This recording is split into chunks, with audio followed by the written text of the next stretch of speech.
श्री गुरु गोबिंद सिंह जी महाराज। धन श्री गुरु गोबिंद सिंह जी महाराज। जन्म साखी श्री गुरु गोबिंद सिंह जी की। रत्न राय का अपनी चीज़ों के गुण वर्णन करना। दूसरे दिन जब फिर सदगुरु जी का दीवान सजा तो रत्न राय अपनी एक एक बेटा के गुण वर्णन करके सदगुरु जी को दिखाने के लिए हाजिर हुआ। सबसे पहले चौकी मंगवाई, उसको सदगुरु जी के पास रखकर उसकी कला दबाई तो उसमें से 4 पुतलियां निकली। उनके आगे चौसर बिछ गई तथा वह दलिया फेंक कर चौसर खेलने लग पड़ी। दूसरे नंबर पर पंचकला शास्त्र मंगवाया। जब उसको कासा तो उसमें से तमचा निकला। जब उसको तोड़ा लगाया तो बड़ी जोरदार आवाज निकली। जब फिर उसको दबाया तो वह कृपान हो गया। जब तीसरी बार दबाया तो वह बरछी बन गई। फिर चौथी बार जब उसको दबाया तो वह जमधार बन गई। जब पांचवी बार उसको कला तो दबाया तो गुरुच निकल आई। इस तरह उसकी 5 कलाओं को देखकर सदगुरु जी तथा संगत बड़ी प्रसन्न हुई। इसके बाद सदगुरु जी ने घोड़े मंगवा कर देखा तो बहुत चपल, सुंदर तथा बलवान थे। इसके उपरांत सदगुरु जी के हजूरी में एक सुंदर हाथी नए बहुमूल्य साज के साथ श्रृंगार कर लाया गया, जिसका रंग काला, कद छोटा, सांड जैसा, माथे पर रोटी जैसा सफ़ेद चांद, सूंड की नोक से लेकर पीठ से होते हुए पूंछ की नोक तक एक सफ़ेद लकीर। इसने गुरु दरबार में आकर पहले सदगुरु जी के जूते को सूंड से साफ किया, फिर अपनी सूंड में पानी भरकर सेवकों की तरह सदगुरु जी के चरण धोए तथा कपड़े से पीछे पीछ कर साफ किए। धन श्री गुरु गोबिंद सिंह जी महाराज। इसके बाद चवर को अपने सूंड में पकड़कर सदगुरु जी के पीछे खड़े होकर उन पर एक समझदार सेवादार की तरह झुलाया।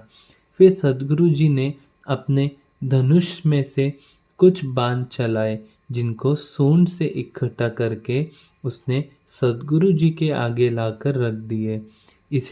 इस तरह के कारनामे देखकर संगत बड़ी हैरान हुई तथा सदगुरु जी प्रसन्न होकर हाथी का नाम प्रसादी रखा। धन श्री गुरु गोबिंद सिंह जी महाराज। इसके बाद रत्न राय ने सदगुरु जी को बताया कि रात के समय यदि इसकी सूंड में मशाल पकड़ दी जाए तो उसको पकड़कर यह रास्ते में रोशनी करता आगे चला जाता है और भी इससे जो काम करवाना चाहे यह करता है। रत्न राय ने निवेदन किया, हजूर, इन गुणों के रंग ढंग वाला अन्य कोई हाथी इस संसार में नहीं है। यह तो केवल आपके लिए ही विधाता ने भेजा है।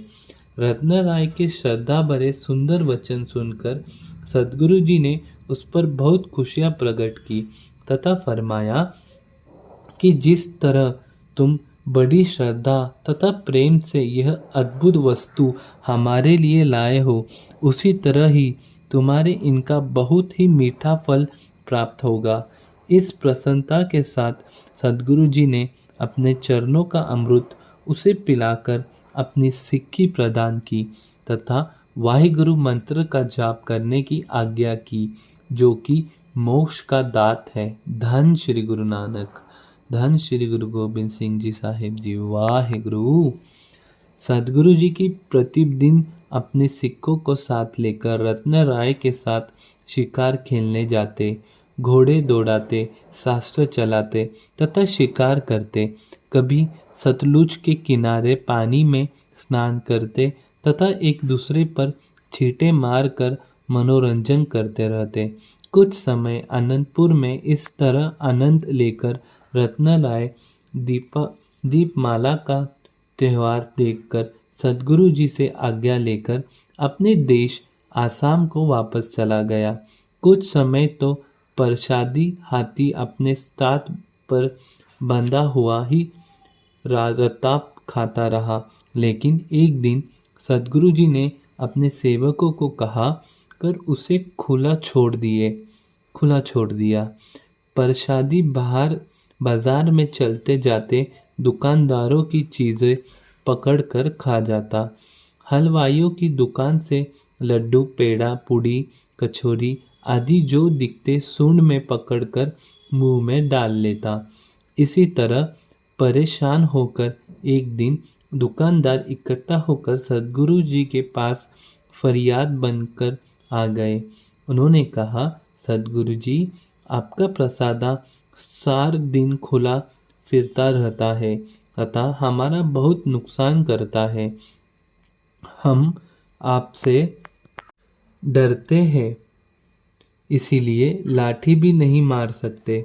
सदगुरु जी ने दुकानदारों से यह निवेदन सुनकर अपने मसंद को बुलाकर कहा, इनका जितना नुकसान प्रसादी ने किया है, यह जो आगे आगे को करेगा वह रोज ही संज्ञा के समय जब को पूछकर खजाने में से उतने पैसे दे दिया करो। सदगुरु जी का यह हुक्म सुनकर दुकानदार बड़े प्रसन्न होकर वापस चल गए तथा प्रसादी बिना रोक टोक के रोज ही बाजार गलियों में सरेआम जाता और दुकानों से वस्तु खाता रहा। धन श्री गुरु गोबिंद सिंह जी महाराज। धन श्री गुरु गोबिंद सिंह जी महाराज।